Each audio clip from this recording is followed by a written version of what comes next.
En este vídeo me gustaría que empezáramos a hablar de cómo crear un número de circo. Y para ello me parece importante partir de lo obvio y algo que puede parecer muy básico, de qué disciplina es la que quiero poner en escena.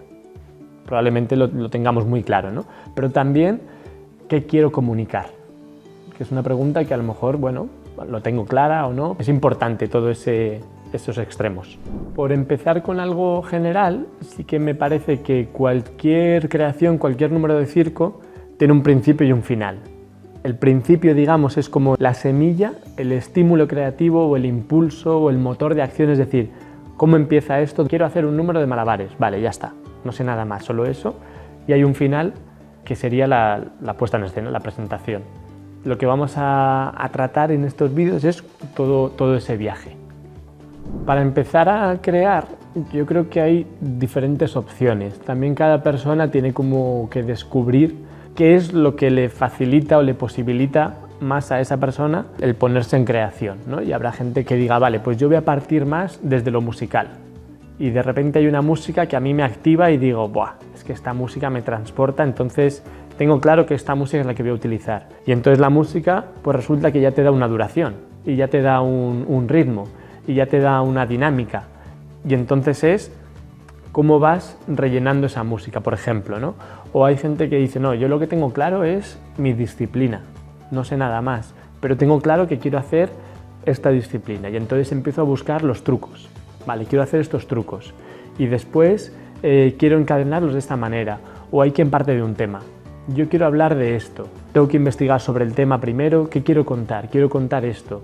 Y después mi disciplina. Vale, con mi disciplina, ¿cómo hago para transmitir esto que quiero transmitir? Entonces yo creo que hay muchas formas. Vamos a hablar de muchas de ellas y es muy importante identificar cada cual, descubrir de qué manera yo trabajo mejor, de qué manera yo me siento más a gusto creando, ¿no? Entonces, puntos que yo considero importante a la hora de crear un número. La dramaturgia, por ejemplo. Y dramaturgia como un concepto muy amplio. A veces se confunde como contar una historia con un principio, un conflicto y un desenlace. No, dramaturgia es todo. Un número de circo tradicional es dramaturgia, circo contemporáneo es dramaturgia. ¿Qué es lo que el espectador va a ver en los 6 minutos que dura mi número? ¿Qué es lo que yo le quiero ofrecer al espectador? Por otro lado está el ritmo. Es imprescindible. ¿Cuál es el ritmo de mi propuesta? ¿Cómo es? Y ahí podemos jugar y hacer pruebas. Es una cosa muy monótona, porque yo quiero que sea algo así monótono y a ver qué pasa, a ver cómo lo recibe. Empieza muy fuerte, después baja y termina muy fuerte. Todo está bien. ¿Es una decisión aleatoria porque yo parto de voy a probar con el ritmo? ¿O tiene que ver con mi propuesta? De para el tema que quiero contar es mejor empezar poco a poco e ir subiendo. El ritmo es lo que va a hacer en la mayoría de los casos que el espectador esté presente y esté ahí con atención, o que desconecte y se vaya, ¿no?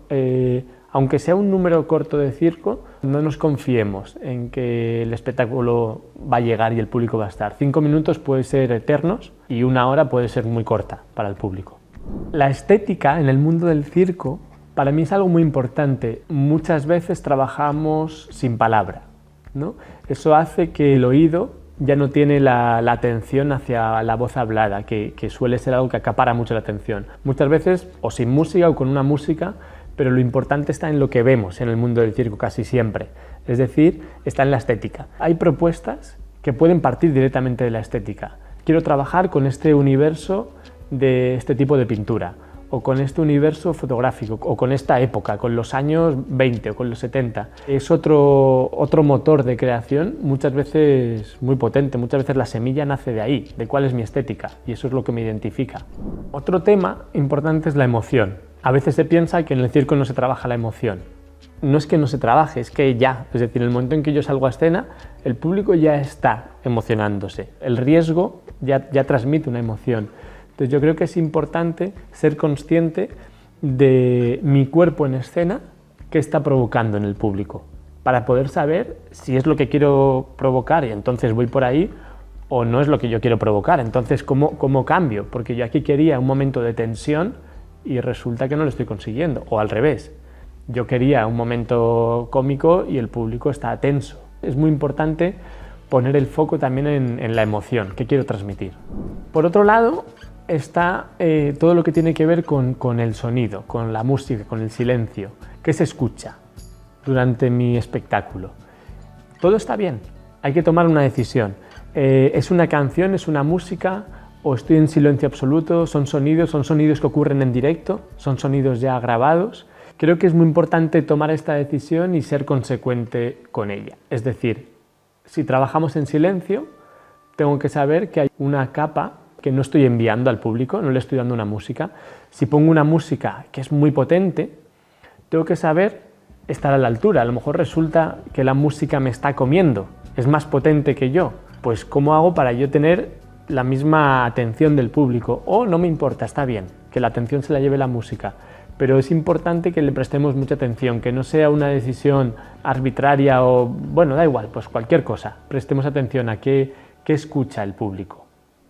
Yo creo que la mayoría de gente que llegamos al circo llegamos casi siempre desde la técnica, es decir, en mi caso los malabares. Yo llego porque aprendo a hacer malabares y me apetece aprender más malabares, es decir, me apetece aprender más trucos, más técnica y lanzar más objetos y hacer más movimientos diferentes, ¿no?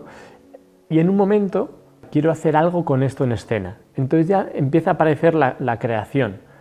Quiero crear algo con malabares, entonces necesito tener la técnica para poder crear algo, ¿no? Es como el escritor, que todos sabemos escribir, ¿no? Pero solo algunas personas escriben profesionalmente, ¿no? Pero la herramienta la tenemos, es decir, yo tengo la herramienta de mi técnica de circo, la entreno y paralelamente yo creo que conviene trabajar las dos cosas, es decir, vale, ¿qué técnica quiero seguir trabajando? ¿Qué técnica quiero poner en escena? Voy a por ella y ¿qué quiero crear? Puede ser que solo necesite mi técnica, porque lo que quiero es hacer un espectáculo donde la técnica sea lo importante, lo único y ya está, o puede que necesite otra cosa más, porque me gustaría relacionarlo con unos textos que quiero escribir yo. Vale, me gustaría decir esos textos en escena, pero nunca he hecho nada de voz. Vale, pues venga a trabajarlo. Me gustaría que fuera con música en directo y que estuviera todo muy cuadrado con la música, pues tengo que ponerme a trabajar con la técnica, pero yo creo que es un camino paralelo, mantener una rutina de entrenamiento técnico de la disciplina o las disciplinas que quiera poner en escena y paralelamente abrir el camino de la creación, si es algo que a mí como artista creador me interesa, ¿no? Empezar a ver cómo es esto de crear, qué me apetece a mí crear, cómo se hace, por dónde quiero caminar.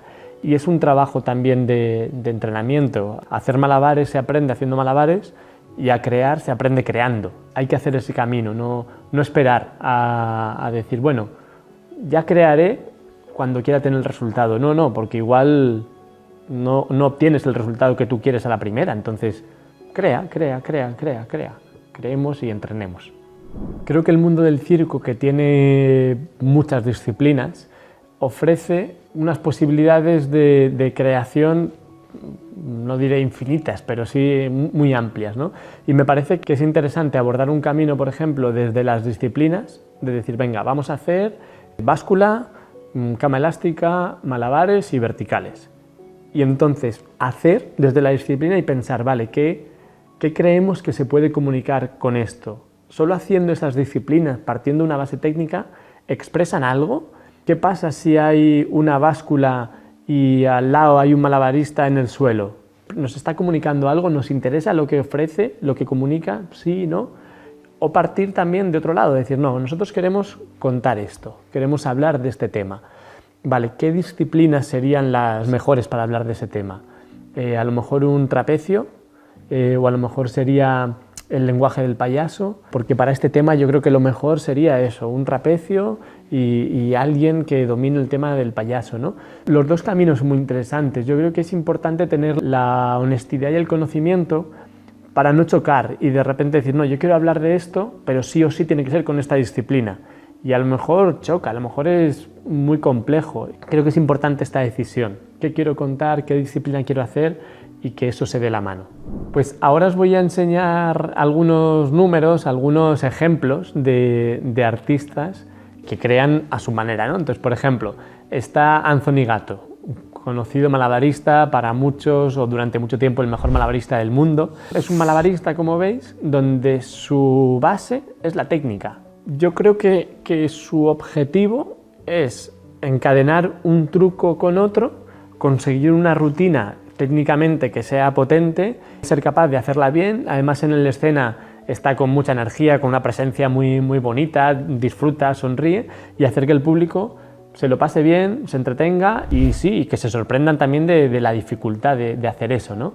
Yo no he hablado con él, pero yo creo que él no se plantea comunicar un tema X o otra cosa, sino que es la técnica, ¿no? Por ejemplo, otro referente, Esteban Cárdenas, mucho más joven de Anthony Gatto, actual. También tiene una propuesta técnica en escena de un nivel muy alto, donde yo creo que igual, que él dice, yo entreno esto y esto es lo que pongo en escena. Pongo una música que me guste, que creo que le va al número, una energía, una presencia, y hago que el público diga, wow, esto es imposible, ¿cuánto tiempo le ha dedicado? ¿Cuántas horas? ¿Qué trabajo? Y esta es una propuesta técnica y puesta en escena.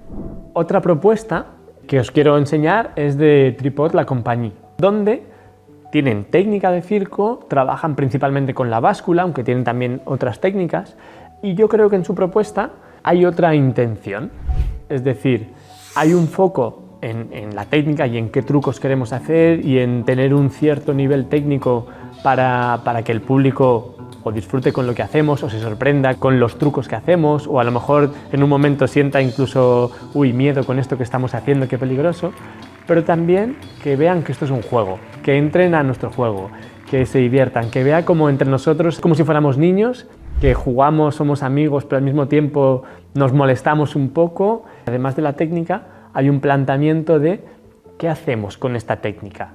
Vale, vamos a decir qué técnica hacemos, pero ¿qué más? ¿O para qué? ¿O por qué hacemos esto? No sé qué preguntas se habrán hecho, ¿no? Pero hay algo más, además de la técnica. Y bueno, pues es otra decisión, también igual de válida. Y pongo un ejemplo más de esta segunda parte, que es un ejemplo ya personal. Es un extracto de nuestro espectáculo YOLO. Es un número de pelotas de rebote con música en directo y con humor, donde intervenimos dos personas. Es un dúo totalmente, no es una estructura clásica donde el protagonista es el malabarista y la otra es la partener que está en un segundo plano. Es una partener que le roba el foco y el protagonismo, ¿no? Es como lo que decía antes de Tripod La Compagnie. Nosotros partimos de una decisión técnica de qué trucos queríamos meter y al mismo tiempo, vale, pero queremos que el público se ría, queremos generar humor, carcajada, qué relación establecemos entre estas dos personas, ¿no? Y llegamos a ese resultado, ¿no? Entonces yo creo que es importante saber dónde quieres partir y dónde quieres llegar. Espero que con este vídeo hayas podido comprender un poco, indagar un poco más en diferentes elementos que forman parte de un espectáculo de circo, ¿no? Que te ayuden a crear, a tomar decisiones y a hacerte preguntas, desde lo que es la idea inicial o la semilla hasta la puesta en escena. Vamos a seguir avanzando para tocar todas las etapas de la creación.